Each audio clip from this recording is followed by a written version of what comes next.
With the Lucky Land Slots, you can get lucky just about anywhere. This is your captain speaking. We've got clear runway and the weather's fine, but we're just going to circle up here a while and get lucky. No, nothing like that. It's just these cash prizes add up quick. So I suggest you sit back, keep your tray table upright, and start getting lucky. Play for free at LuckyLandSlots.com. Are you feeling lucky? No purchase necessary. Void where prohibited by law. 18 plus terms and conditions apply. See website for details.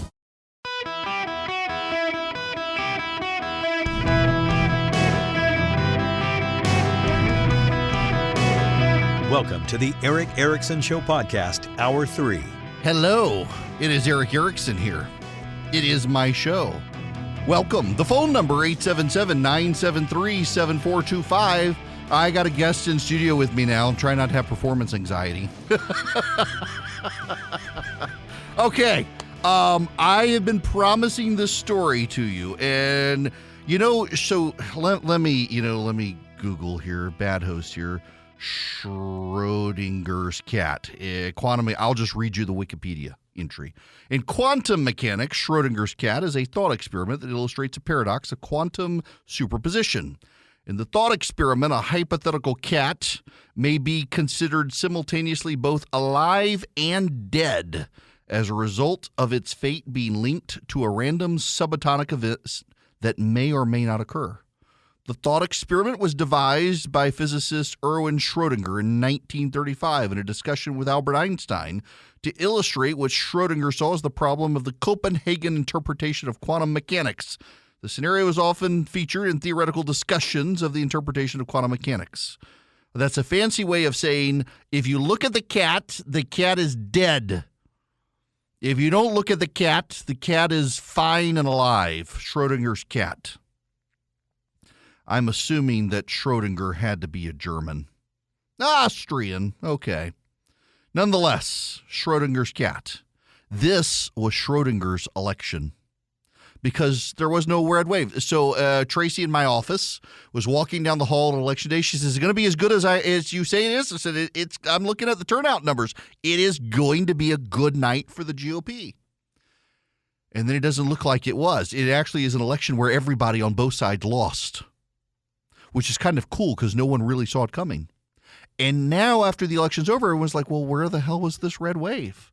Well, it was there for you to see as long as you didn't look at it. What do I mean by that?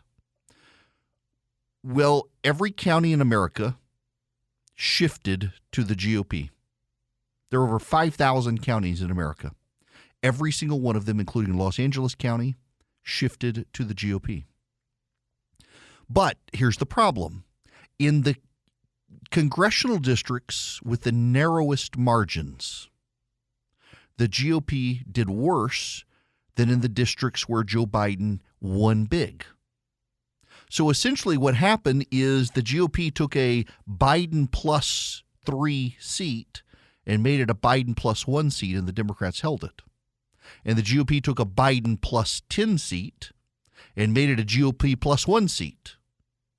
And the Republicans took it. In New York State, the Republicans took the House of Representatives. And in California, the Republicans took the House of Representatives by taking massive Democratic seats and making them Republican. But then in a lot of the very close swing districts, they couldn't pick off the Democrats who were there. Why? Candidates. You're running novice candidates who have never run for office against a Democrat who's been there for 20 years, has held on through wave after wave, and those Democrats knew how to work. Take Sanford Bishop. A district Republicans at the end were becoming kind of thinking they could take this district. It is a southwest district. Albany, Georgia is the center of it. Stretches up towards middle Georgia. Sanford Bishop has been there for a very long time. He's a very popular Democrat. Republicans were thinking they could pull this together, and they nominated a guy named Chris West. I supported him. Chris West was a great candidate, but Chris West was also an untested candidate, and Sanford Bishop has been gone after by the Republicans repeatedly over the years, and he won big. He's got a lot of Republican support. Farmers, Republican voting farmers, vote for Sanford Bishop, and they did again. But then there were other races that were very interesting, like Sean Patrick Maloney's race, which is a democratically drawn district in New York. The Republicans flipped it in large part because Sean Patrick Maloney has never really run in a very close district. And suddenly it became very close. He didn't know how to respond to a Republican attack. The local voters were already furious with him because Sean Patrick Maloney forced out another Democrat, said, I'm the chairman of the DCCC. You have to give up your race to me. And it was very close, but the Republicans won. Republicans outran Trump's margins in 344 districts. Democrats only outperformed Biden in 69 districts. Around the country, Republicans crushed the Democrats in district after district after district. Not only that, it gets down to the local level, and this is where we've missed things. In Arizona, the Republicans have taken over the school superintendent seat, statewide school superintendent. The Republican was declared the winner this morning. His name is Tom Horn. He beat Kathy Hoffman. She's been the longtime state school superintendent. She's one of the few statewide Democratic office holders, other than Katie Hobbs, who's now gone on to be governor. Tom Horn ran on local issues. He ran on critical race theory. He ran on school choice. And he crushed it. He won. The Republicans in the Arizona state legislature maintained control of the state House and the state Senate. They were expected to lose both. They did not. Even here in Georgia, Republicans were able to take back a couple of House seats that were drawn for the Democrats. Florida, of course, is the big story. In Florida, the Republicans dominated state, federal, local, across the board. They flipped a number of school boards around the state. In New York, the Republicans picked up congressional districts that had long been held by Democrats. There are no longer any Democrats representing Long Island in New York for the first time in like 20, 30 years. In Iowa, the Republicans swept through the state. They picked up the Attorney General's race. That was the last time the Republicans took the Attorney General's office in Iowa was 40 years ago. In Pennsylvania, the Republicans have barely lost the state House. They'll hold on to the state Senate. In North Carolina, they got a supermajority in the state Senate. They're within one vote of a supermajority in the state House. They took up the state Supreme Court. They held the state Supreme Court in Wisconsin. They maintained their hold on the Wisconsin legislature. In Nevada, the Republicans at the local level swept into power, threw out a lot of Democrats on local school boards, local county commissions in Nevada. The Republicans did very well. In the California inland territory of California, the Republicans actually did very well, picked off a couple of Democratic congressmen. Katie Porter, unfortunately, wasn't one of them. I was hoping she would lose. They did very well. The problem was nationally it did not reflect because Republican gains in the local level did not translate to the federal level. Now, why? Some of you don't want to hear it, but it's true. Around the country where Republicans identified themselves as MAGA Republicans tied to Trump, they lost. Republicans who actually focused on crime and the economy and ignored Donald Trump won. There just weren't a ton of them. A lot of Republicans nationally decided they wanted Donald Trump support, and they presumed if they got his support, they'd get his money too. He had a $100 million war chest. He actually spent nothing on them. $15 total million nationwide. Mitch McConnell spent more money in New Hampshire, a race everyone said he spent no money, and he actually spent money in New Hampshire. Mitch McConnell spent more money in New Hampshire than Donald Trump spent nationwide. Donald Trump didn't spend the money on the candidates. In fact, right now he's running a fundraiser saying help Herschel Walker. 90% of the money is going to Donald Trump. After the Walker campaign complained the other day, they've now moved it to a 50-50 split. If you give to Donald Trump to help Herschel Walker, 50% of the money is going to Donald Trump. If you give to Herschel Walker, 100% of the money goes to Herschel Walker. The grift is strong, and that's a real problem here for everybody. Is too many of the Republicans make a lot of money even if they lose. And, you know, one of the side dynamics of this, too, is that you've got a lot of young Republicans out there saying, oh, well, you know, I mean, we were trying to run a persuasive campaign to pick off voters, and really the Democrats ran this technical, mechanical ballot harvesting program. We got to run ballot harvesting. It's no longer about persuasion. First of all, you weren't persuading anyone with your Twitter tirades and your stupid commercials about white victimization. They didn't actually persuade any voters. You lost Republican voters. Republicans lost 13% of the Republican vote. They lost the majority of independents last week. That's why you don't see a massive wave. Even as the entire nation shifted county by county to the GOP, 13% of Republicans said, I don't think so. They didn't want crazy in Washington. They didn't want crazy in Congress. Many of these Republicans, interestingly enough, the 13% who didn't vote Republican, they voted Republican down ballot. So they voted for Republican governors, they voted for Republican attorneys general, they voted for Republican state legislatures, and then they voted Democrat for Congress and the Senate. They didn't want the stop the steal people in Congress. They're kind of tired of it. That's a big red flag moving forward for Donald Trump and his supporters. If he keeps running on a stolen election, the voters are rejecting the people who ran on stolen elections. They're going to have to rethink this. You may think the election was stolen, but most of the voters are ready to move on from it. Okay, so this reminds me, I've mentioned the Dave Chappelle stand-up on Saturday Night Live, and he made a lot of jokes about Jews being in control of everything. And he was laughing about Kanye West and Kyrie Irving. And he said if a group of black people is considered a gang, a group of Italians is considered the mob, and a group of Jews is considered a conspiracy you're not supposed to talk about, things like that. But one of the things he said is that there are things that you may believe, but you're not supposed to say them. And he was meaning that people in the black community who believe Jews are in charge of everything, particularly Hollywood, you're not supposed to say it out loud. I'm telling you people, Republicans who think the election was stolen, you better stop saying it out loud, because every one of you who said the election was stolen got beaten in the polls. You may think the election was stolen, but the independent voters of America think you're nuts. And they didn't want you to go to Congress because they didn't want you relitigating 2020. They want to move forward. There's a path forward for the GOP if they recognize you got to move to the future and not dwell on the past.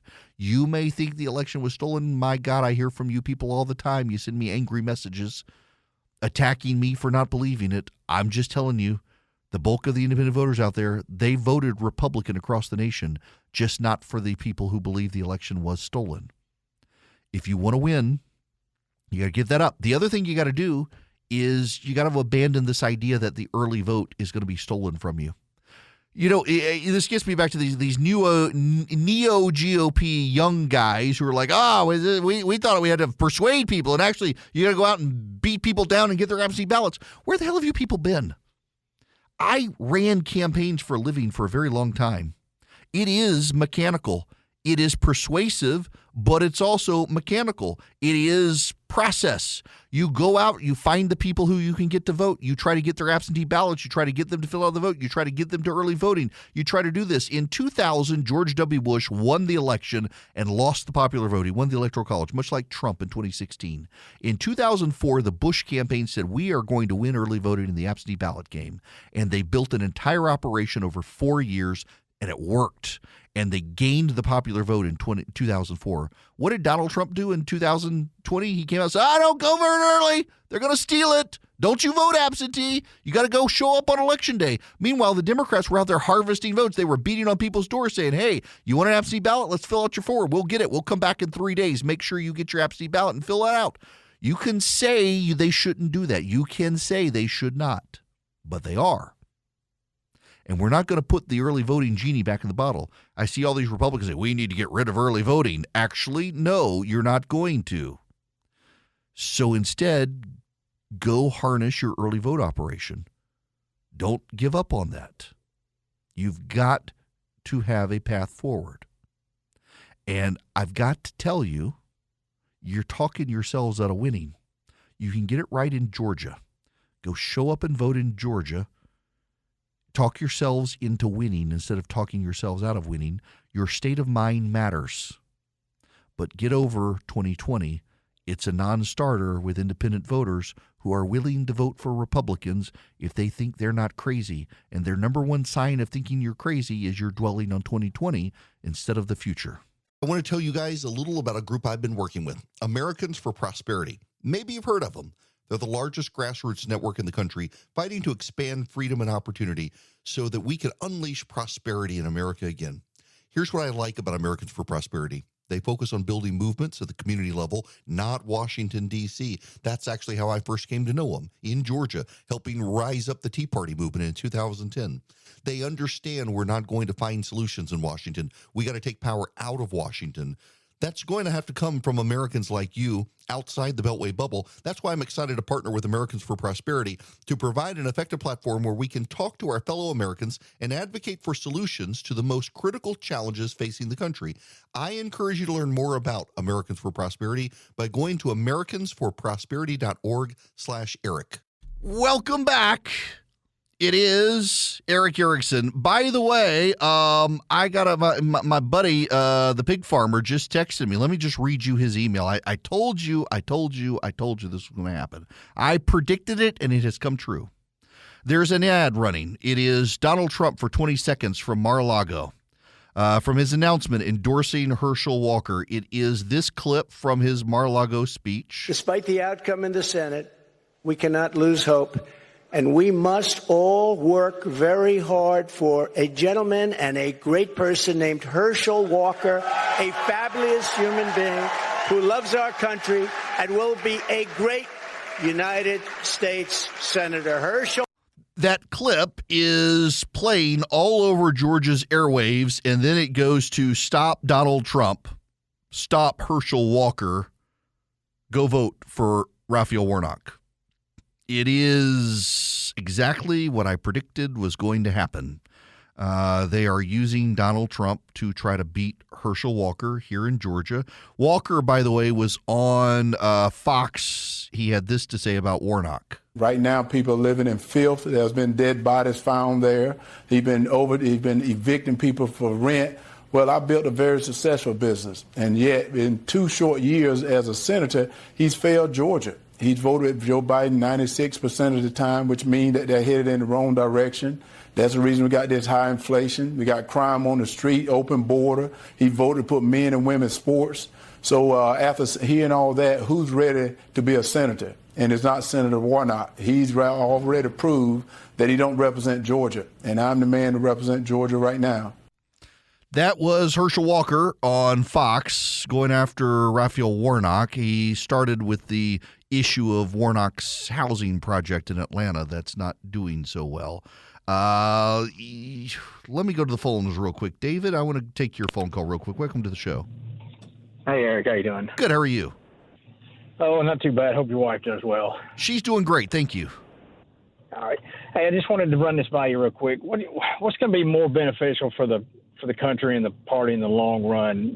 Herschel winning, or maybe another one of Trump's candidates losing that he endorsed, and kind of put another nail in that coffin? Because I'm afraid that he's gonna be Trump, and if he doesn't get the nomination on the Republican side, is he likely to go independent and really foul the election up then? Yeah, okay, so I don't know that Trump will go independent for the reason that he likes to spend other people's money and not his own. And he would have to spend his own money if he ran a costly independent race. He wouldn't be able to get a lot of money from other people, particularly the big donors he would need. Small dollar donors, sure, he could get some, but not enough to mount an independent bid and do the signature drive in each state he would have to do. An independent candidate has to do a signature drive in each state and collect enough signatures in each state. And in most states, it has to be a percentage of signatures from each congressional district verified and confirmed. And it would be very difficult, very costly for him to do with small dollar donors. Ross Perot used billions of dollars to be able to do it back in the 90s. So I don't know that he would. I will say this. The biggest incentive, if you run into people and you say, why should I vote for Herschel Walker? Why bother? The Democrats already control the Senate. There is one big compelling issue. A 50-50 Senate requires 50-50 division of the committees, where the Democrats maintain the chairmanship, but it's an equal number of Democrats and Republicans on the committee. If you get the 51-49 Democrats, the Democrats get a majority of the committee. It makes it easier for them to pass laws. It makes it easier for them to advance judges. It makes it easier for them to get their way. A 50-50 Senate is gridlocked by design of the Senate, by the rules of the Senate. So if you get Herschel Walker over the finish line, It's easier for Republicans to find just one Democrat to block a judge. It's easier for the Republicans to find just one Democrat to block legislation. It's easier for the Republicans when a Democrat is out sick because of COVID or something, nothing can get done in the committees without the support of the GOP.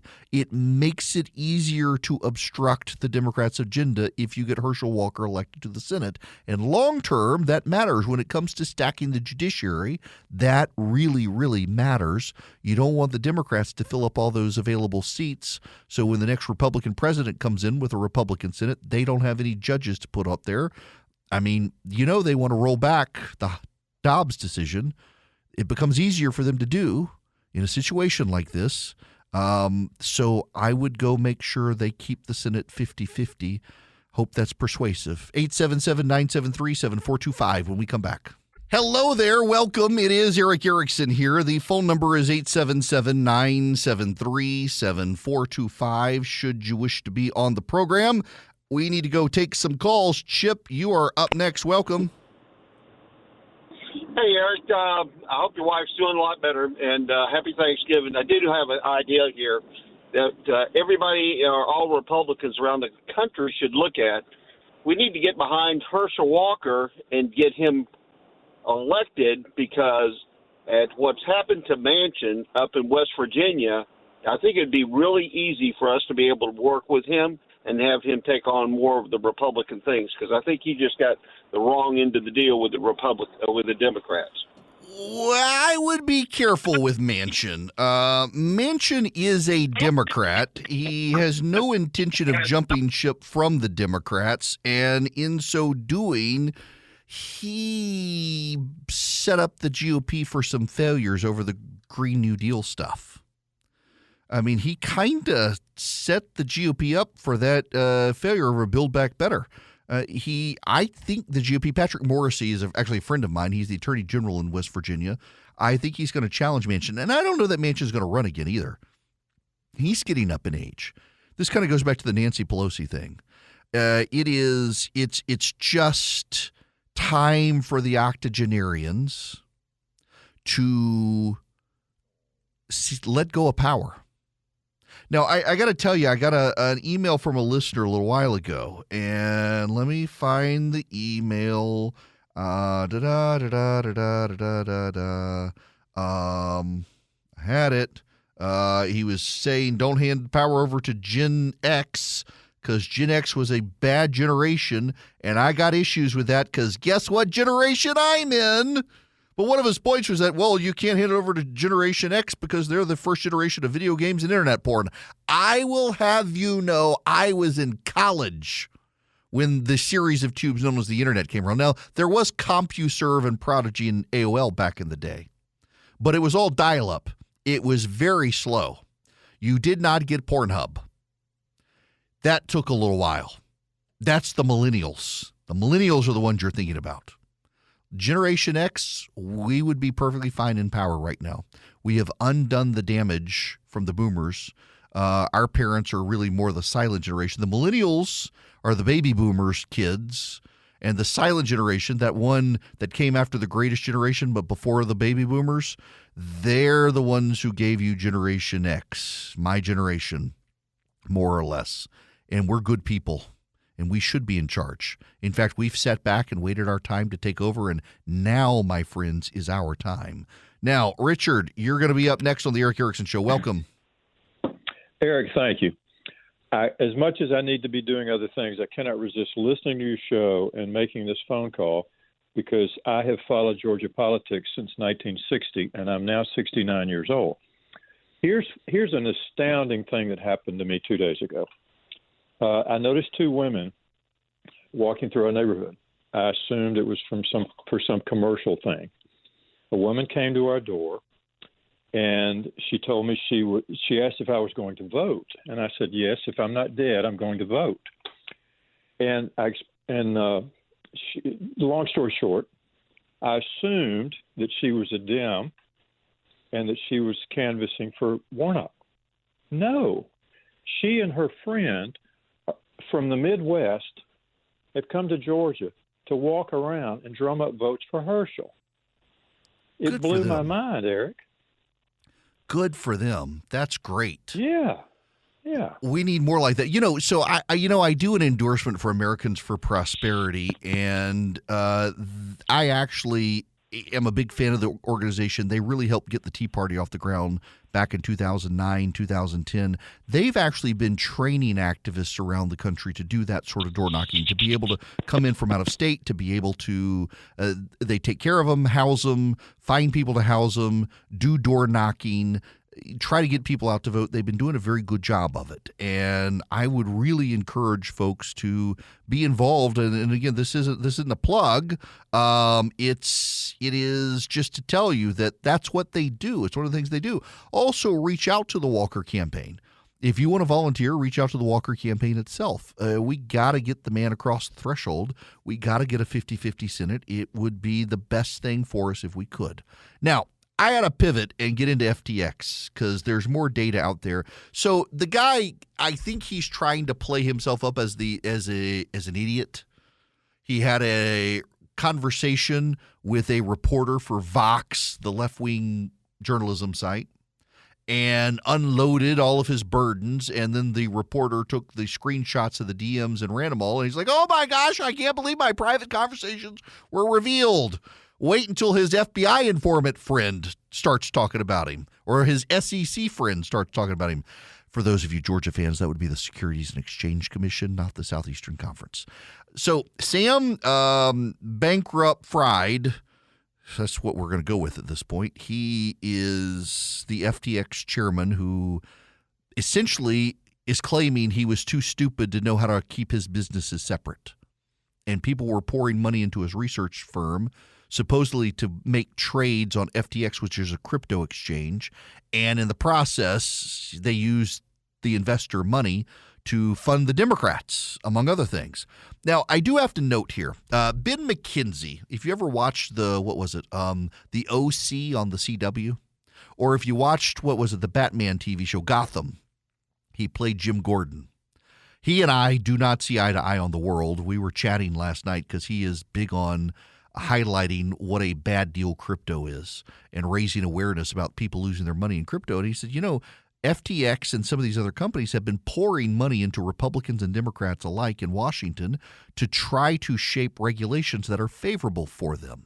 And it's all kind of a scam. And regulators kept hands off because FTX in particular was spending so much money helping the Democrats get elected that the regulators appointed by the Democrats were like, we better not touch them. The regulators knew not to touch them.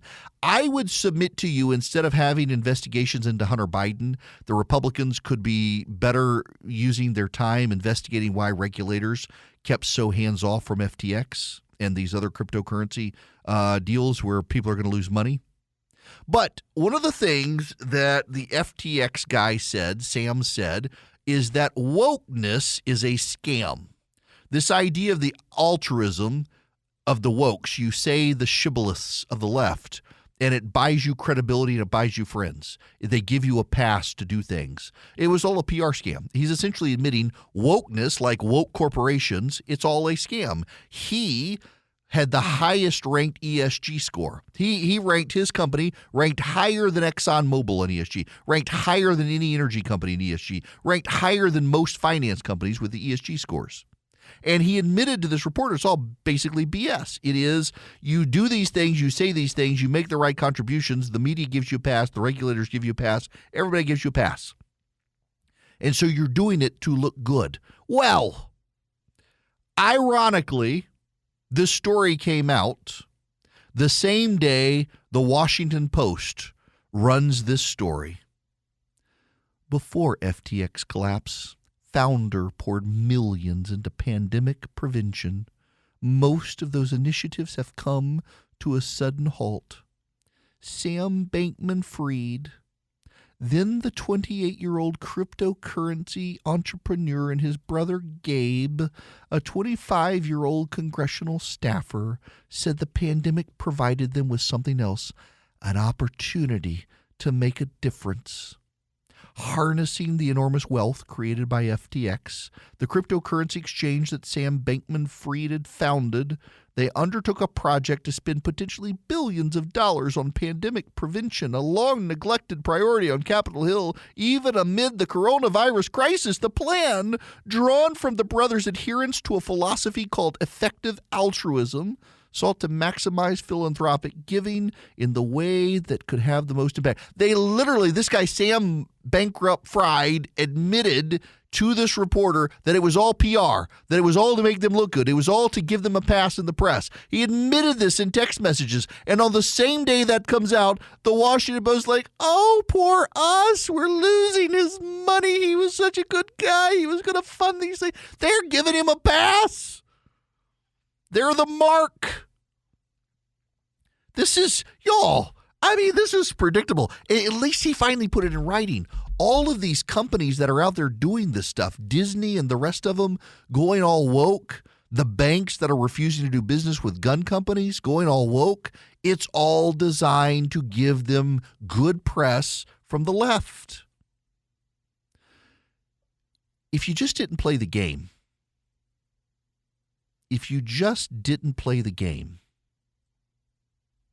you would get over this. So many of these companies are so intent on playing the game and bowing to the left. And now they know how to play the game. And now they're admitting it is a game. They're doing these things for PR. They're doing these things to get a pass from regulators. This is what's going full circle on the show today. This is what frustrates me about Republicans taking Congress, and their very first act is to say we're going to investigate Hunter Biden. It's really about the president. We're going to investigate Joe Biden. We're going to do it by investigating Hunter Biden. There's already an investigation by a Trump-appointed U.S. attorney. Did you know the U.S. attorney investigating Hunter Biden is the only Trump-appointed U.S. attorney Joe Biden did not fire? Why? Because he knew there would be blowback if he did it. So you have a Trump-appointed U.S. attorney in Delaware, Joe Biden's home state, investigating Hunter Biden on the verge of a prosecution, and the Republicans are going to screw up the prosecution by trying to drag all the evidence before the committee. And then Hunter Biden's going to be able to say, well, we can't get a fair jury now. Thanks, Republicans. Sorry, you got to throw this out. So stupid.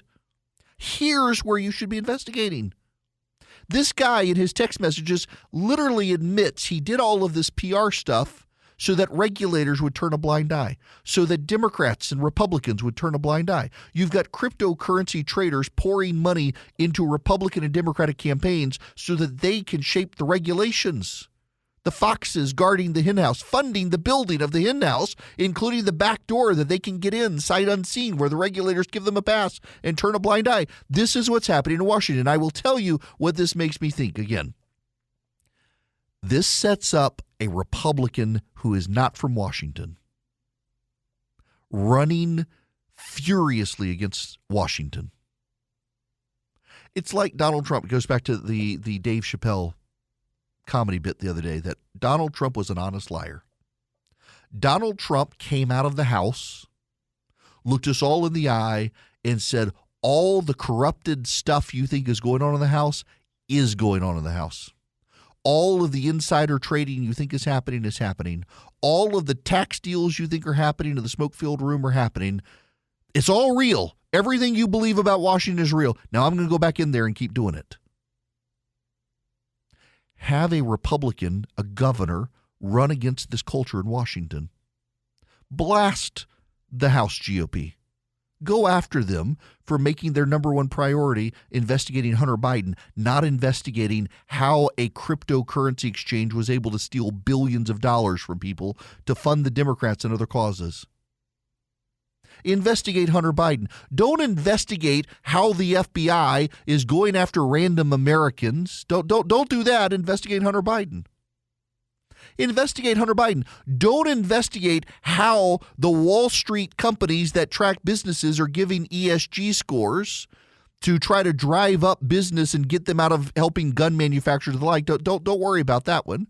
Investigate Hunter Biden instead of investigating all of these other things. Investigate Hunter Biden instead of this regulatory scheme that's in Washington, D.C. that's trying to get companies to divest from doing business with conservatives. Investigate Hunter Biden. It's such a good priority. It's such a priority the American people care passionately about. They're losing billions of dollars to these Ponzi schemes, where we now know the regulators turned a blind eye, in part because of the massive donations these people were giving to Washington. And they're going to investigate Hunter Biden instead. This is the politics of stupid. This is short bus politics by the Republicans in Washington, D.C. It is idiotic. It plays to the seal clappers of the base and ignores every other American. You want to show the American people you're competent stewards.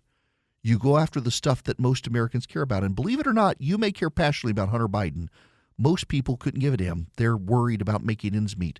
They're worried about losing their money in the market. They're worried about the Ponzi scheme predators who are out there. They're even worried about the robocalls and the spam text messages that the FCC says they're going to take care of and they never have. They're worried about that stuff. They don't care about Hunter Biden. They think all of Washington is corrupt already. This is just affirmation of it. You may care passionately, but you just lost a majority of the independents and 13% of the Republicans because the Republicans decided to go after the stuff you care passionately about that no one else cares about. They got to fix that. They can start with FTX. Eden Pure is an air purifier that will clean the air in your house and eliminate odors, and you can get 3 of them for less than $200 by going to EdenPureDeals.com. EdenPureDeals.com. The discount code is ERIC3, ERICK3. Now, here's what you do. You go to EdenPureDeals.com. You put that discount code in the front page of the website, ERIC3. You get 3 of these for less than $200. So you're saving $200.